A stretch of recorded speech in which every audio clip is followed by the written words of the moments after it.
नमस्कार, जय हिंद। मैं जय कुमार स्वागत करता हूँ आपका एग्जाम बुलेट प्लेटफॉर्म पर। फ्रेंड्स, भारतीय इतिहास में गुप्त काल का बहुत ही ज़्यादा महत्व है। इसलिए गुप्त काल से हमने वो सारे क्वेश्चन रखे हैं जो आपकी परीक्षा में ज़्यादातर पूछे जाते हैं। बात करें क्वेश्चन नंबर 1 से, तो नगरों का क्रमिक पतन किस काल की एक महत्वपूर्ण विशेषता थी? यानी कि जो नगरों में पतन थे, उसकी क्रमिक व्यवस्था हमारा गुप्त काल में थी। यहाँ हमारा ऑप्शन नंबर सी हमारा राइट आंसर है। यानी गुप्त काल में क्रमिक पतन की व्यवस्था की गई थी।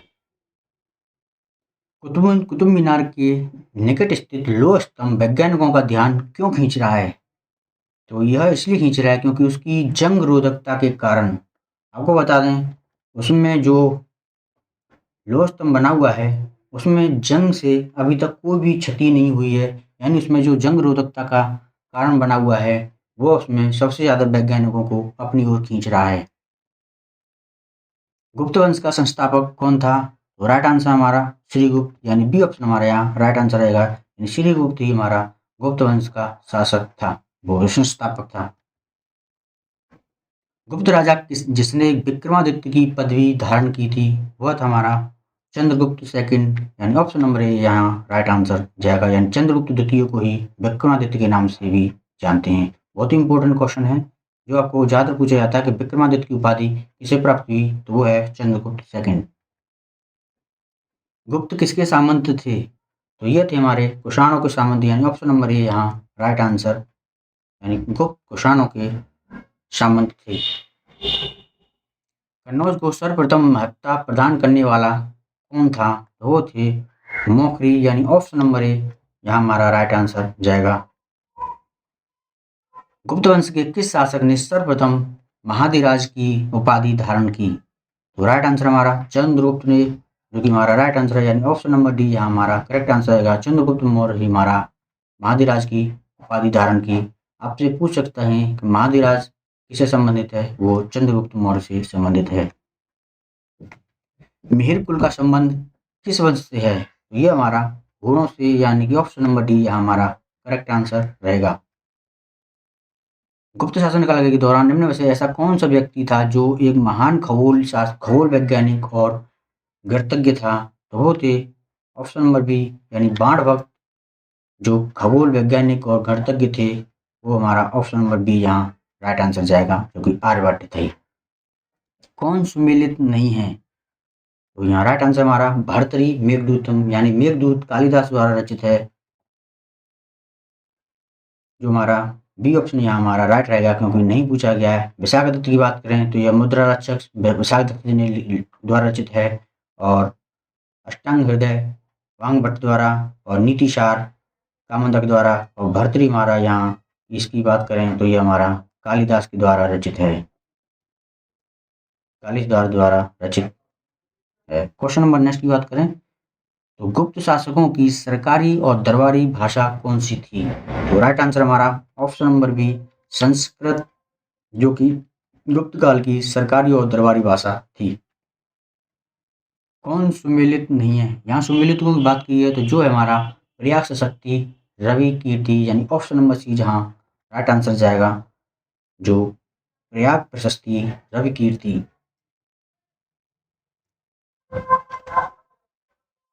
इतिहासकार बी ए स्मिथ ने किसकी विजयों से प्रभावित होकर उसे भारत का नेपोलियन कहकर पुकारा?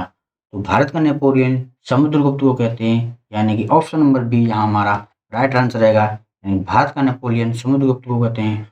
और आपको बता दें, ये बी ए स्मिथ ने इसको सर्वप्रथम कहा था। आपके लिए इम्पोर्टेंट क्वेश्चन है, पूछ सकता है कि नेपोलियन, भारत का नेपोलियन तो समुद्रगुप्त को कहते हैं, मगर किसने कहा था, किस अंग्रेज ने कहा था? तो ये कहा था बी ए स्मिथ ने। कौन सुमेलित नहीं है?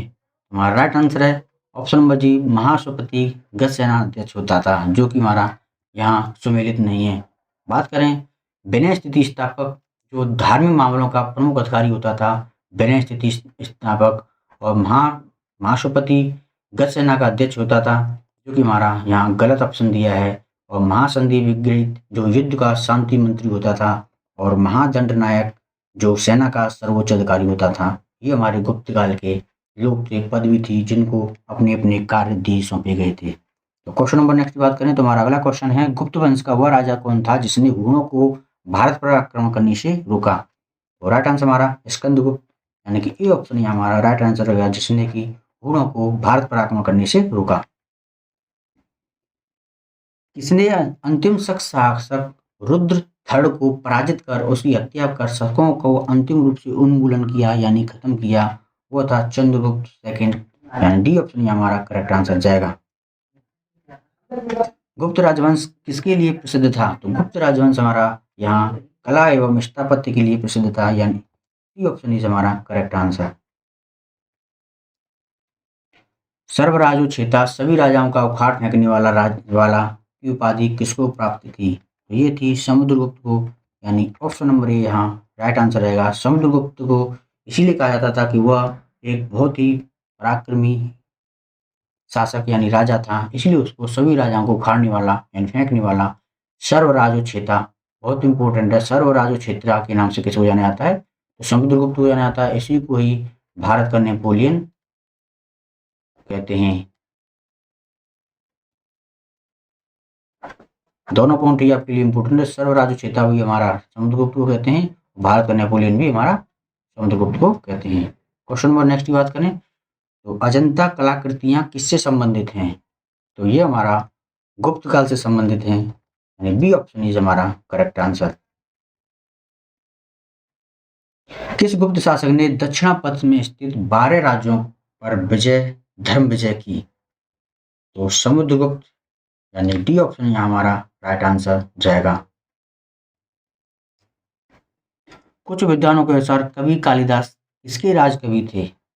तो कालिदास जो थे चंद्रगुप्त विक्रमादित्य यानी चंद्रगुप्त सेकंड के राजकवि थे, जो कि हमारा राइट आंसर जाएगा। बात करें क्वेश्चन नंबर हमारा नेक्स्ट की,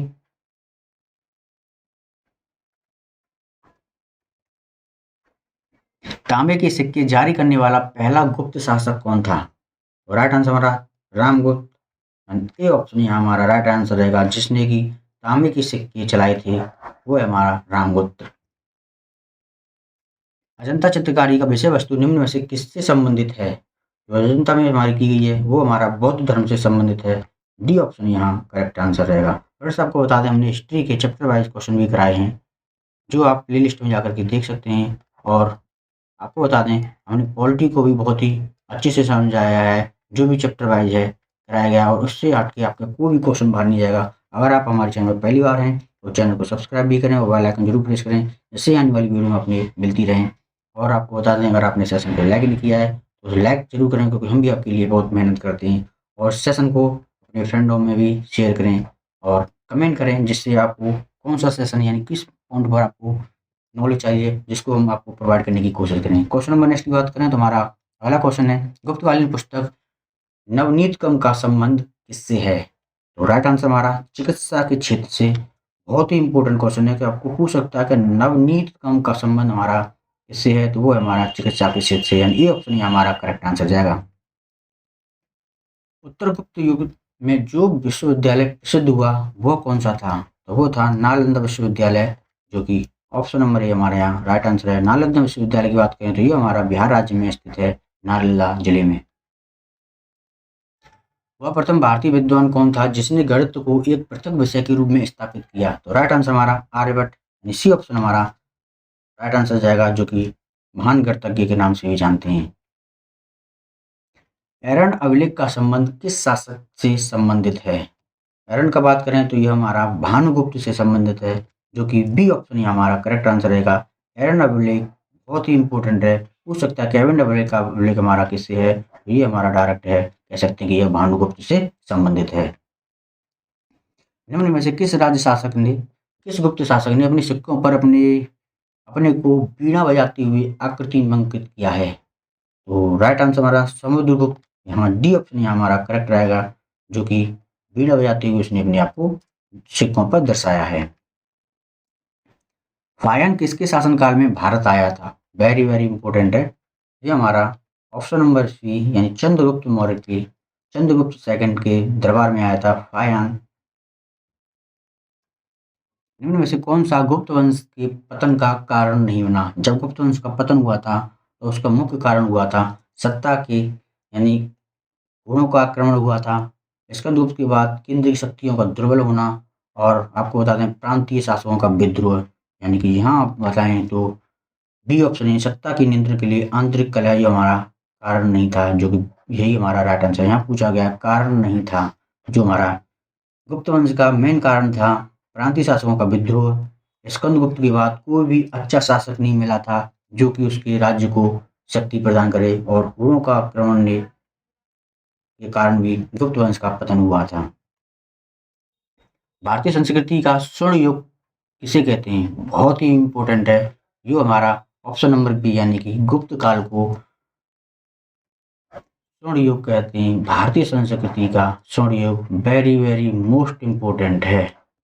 मोस्ट इम्पोर्टेंट क्वेश्चन है, आप इसको नोट कर लें कि ये आपको पूछा जाता है भारतीय संस्कृति का स्वर्ण युग हमारा गुप्त काल को कहते हैं, यानी बी ऑप्शन हमारा करेक्ट आंसर जाएगा। क्वेश्चन नंबर नेक्स्ट की बात करें तो वर्तमान गणित में दशमलव प्रणाली आविष्कार का श्रेय निम्न में से किस युग को है? तो दशमलव का प्रणाली का योग गुप्त काल में ही हुआ था, यानी बी डी ऑप्शन हमारा करेक्ट आंसर रहेगा। आपको पूछा दशमलव प्रणाली जो कि हमारी होती है गणित में, उसका संपूर्ण योग हमारा श्रेय योग गुप्त काल को है, यह डी ऑप्शन यहाँ करेक्ट आंसर है। क्वेश्चन नंबर 33, फायान कहाँ का निवासी था?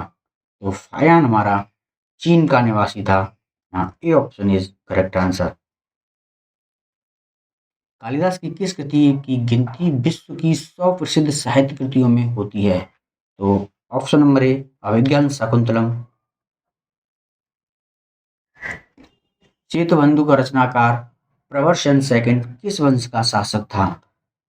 राइट आंसर है वाकाटक राज शासक था, वाकाटक वंश का शासक था, यानी ए ऑप्शन ही हमारा राइट आंसर रहेगा। आपको बता दें शेषबंधु, ये हमारे 3 क्वेश्चन बनते हैं। शेषबंधु के रचनाकार प्रवर सेन सेकंड थे और जो कि वाकाटक वंश के थे। आपको यहाँ हमने 3 क्वेश्चन यानी 3 क्वेश्चन यहाँ हमारे क्लियर होते हैं और इम्पोर्टेंट भी हैं। Question number next, Chandragupta second के काल में विद्या कला और साहित्य का महान केंद्र कौन था?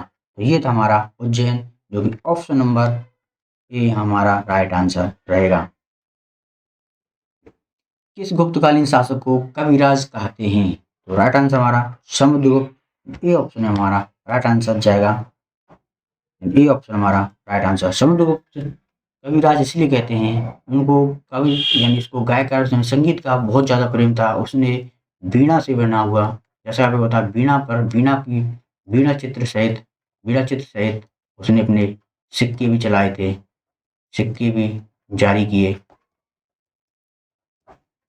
क्वेश्चन नंबर 38, तो गुप्त शासकों द्वारा जारी किए गए चांदी के सिक्के क्या कहलाए थे? जो गुप्त शासकों ने वो चांदी के सिक्के चलाए थे उसको रूपक कहते थे, यानी कि सी ऑप्शन ही हमारा करेक्ट आंसर रहेगा। रूपक चांदी के सिक्के थे जो कि गुप्त काल में जारी किए गए।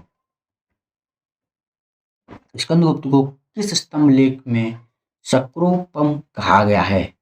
तो राइट आंसर हमारा कहूम स्तंभ लेख, यहाँ सी ऑप्शन ही हमारा करेक्ट आंसर रहेगा। स्कंदगुप्त का संबंध हमारा सक्रोपम से है, यानी सक्रोपम किसे कहते हैं? स्कंदगुप्त को कहते हैं। और किस लेख में कहते, किस स्तंभ में कहा गया है? तो कहौम स्तंभ लेख में कहा गया है। गुप्त काल में उत्तर भारतीय व्यापार निम्न में से किस एक पत्तन से संचालित होता था? तो राइट आंसर हमारा ऑप्शन नंबर सी ताम्रलिपि से। श्रीलंका के राजा मेघवर्मन ने किस स्थान पर भगवान बुद्ध का मंदिर बनाने के लिए समुद्रगुप्त से अनुमति मांगी थी? तो राइट आंसर हमारा बोध गया, जो कि हमारा राइट आंसर डी ऑप्शन यहाँ करेक्ट आंसर रहेगा। किस गुप्त शासन को नालंदा विश्वविद्यालय का संस्थापक माना जाता है? तो राइट आंसर हमारा कुमारगुप्त, यानी सी ऑप्शन यहाँ हमारा करेक्ट आंसर। मंदिर निर्माण कला का जन्म सर्वप्रथम कब हुआ? तो ये हुआ था गुप्त काल, जो कि राइट आंसर है। गुप्त काल में ही मंदिर पर निर्माण का सबसे ज्यादा प्रचलन हुआ। गुप्तकालीन सिक्कों का सबसे बड़ा ढेर कहाँ से प्राप्त हुआ है? तो यह हुआ है हमारा बयाना भरतपुर, यानी राजस्थान से प्राप्त हुआ है, जो कि आपके गुप्त काल में सिक्कों का सबसे ज्यादा भंडार हमारे जो प्राप्त हुए हैं वो बयाना भरतपुर से प्राप्त हुए हैं। क्वेश्चन नंबर 45 की बात करें तो समुद्रगुप्त सेकंड ने विक्रमादित्य की उपाधि कब धारण की थी? आपको बता दें समुद्रगुप्त सेकंड को ही यहाँ हमारे विक्रमादित्य कहते हैं। तो ये हमारी उपाधि शकों का उन्मूलन करने के बाद प्राप्त हुई थी। यहाँ कर सी ऑप्शन में हमारा राइट आंसर जाएगा, यानी शकों का जब उसने उन्मूलन किया था तब वह विक्रमादित्य कहलाया। विक्रमादित्य कहलाया। सती प्रथा का पहला उल्लेख कहाँ से प्राप्त हुआ? सती प्रथा का हमारा उल्लेख एरन अभिलेख यानी ऑप्शन नंबर ए यहाँ हमारा करेक्ट आंसर जाएगा, यानी एरन अभिलेख हमारा सती प्रथा से संबंधित है। गुप्त काल में सर्वाधिक लोकप्रिय देवता कौन थे? विष्णु। ऑप्शन नंबर डी यहाँ करेक्ट आंसर रहेगा। यूरोपीय भाषा में अनुवादित प्रथम भारतीय ग्रंथ कौन था? तो राइट आंसर हमारा अभिज्ञान शाकुंतलम, जो कि कालिदास द्वारा रचित था।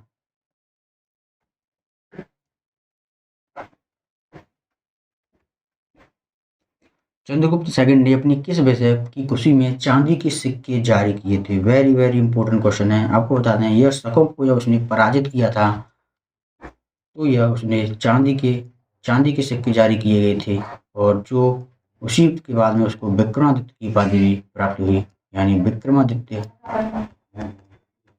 क्वेश्चन नंबर नेक्स्ट की बात करें तो क्वेश्चन नंबर 50 हमारा सोने के सर्वाधिक सिक्के किस काल में जारी किए गए थे? तो राइट आंसर हमारा ऑप्शन नंबर डी गुप्त काल में, यानी डी ऑप्शन हमारा करेक्ट आंसर जाएगा।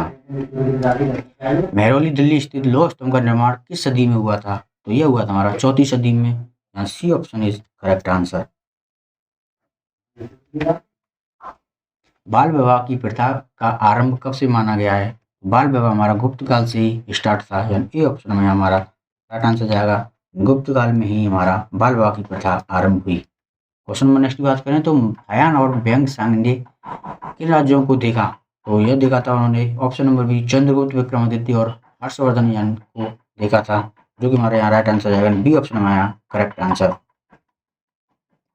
गुप्तवंश ने सर्वप्रथम यानी गुप्तवंश ने किस अवधि में शासन किया था? गुप्तवंश का शासक हमारा वर्ष 319 से 500 ईस्वी के मध्य रहा था, जो कि सी ऑप्शन यहाँ हमारा करेक्ट आंसर जाएगा, यानी C option is correct answer.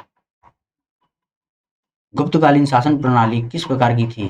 तो ये हमारी ऑप्शन नंबर सी राजतंत्रात्मक प्रणाली थी, जो सी ऑप्शन है हमारा करेक्ट आंसर जाएगा। क्वेश्चन नंबर नेक्स्ट की बात करें तो हमारा अगला क्वेश्चन है अजंता गुफाओं की सरीखी जैसी गुफाएं मध्य प्रदेश में कहाँ स्थित हैं? तो अजंता जैसी गुफाएं हमारी बाघ यानी धार जिले में है, जो कि राइट आंसर है। बी ऑप्शन हमारे यहाँ राइट आंसर जाएगा। फायान द्वारा रचित ग्रंथ होकुओकी कि निम्न में से किसका विवरण नहीं मिलता है? उसमें बौद्ध धर्म के सिद्धांतों का विवरण नहीं मिलता, जो कि सी ऑप्शन ही हमारा राइट आंसर जाएगा।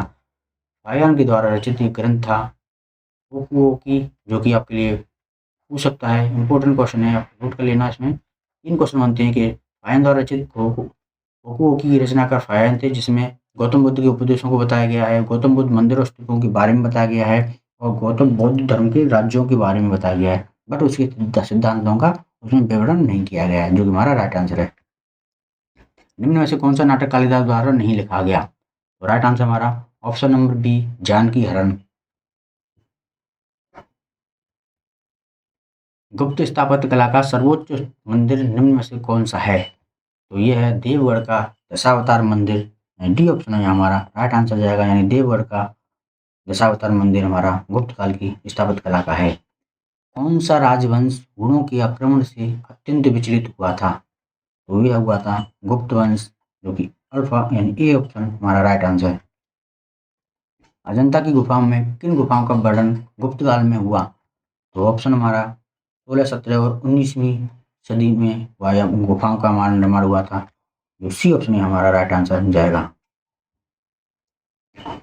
निम्न में से किस काल में स्त्रियों और पुरुषों की बराबरी थी, यानी कि मेल और फीमेल दोनों को बराबर मान्यता प्राप्त थी? वो थी गुप्त काल में दोनों को बराबर माना गया था, सी ऑप्शन ही हमारा राइट आंसर जाएगा। अमरकोश के लेखक अमर सिंह किस शासक के दरबार से जुड़े थे? तो आपको बता दें ये हमारा चंद्रगुप्त द्वितीय के दरबार में थे, और अमरकोश के लेखक थे अमर सिंह, और जो कि चंद्रगुप्त सेकंड के दरबार में थे, यानी बी ऑप्शन हमारा करेक्ट आंसर। समुद्रगुप्त की सैनिक उपलब्धियों का वर्णन निम्न में से किस अभिलेख में प्राप्त है? तो राइट आंसर हमारा प्रयाग अभिलेख से। ऑप्शन बी हमारा यहाँ राइट आंसर जाएगा। समुद्रगुप्त गुप्त संवत 319 से 320 के आरंभ करने का श्रेय किसे जाता है? तो ये आता है चंद्रगुप्त फर्स्ट को, जो कि हमारा राइट आंसर रहेगा। कालिदास द्वारा रचित बाल विकाग्निमित्र नाटक की रचनाकार कौन थे? तो ये थे अग्रमित्र थे, जिसके नायक थे अग्रमित्र। आपको ऑप्शन पूछ सकते हैं कि जो बाल विकाग्निमित्र थे, मित्र नाटक था जो कालिदास द्वारा रचित था, उसमें उसका नायक था अग्निमित्र, यानी ऑप्शन नंबर यहाँ राइट आंसर जाएगा। चंद्रगुप्त फर्स्ट ने गुप्त संवत का प्रारंभ किस लक्ष्य में किया था?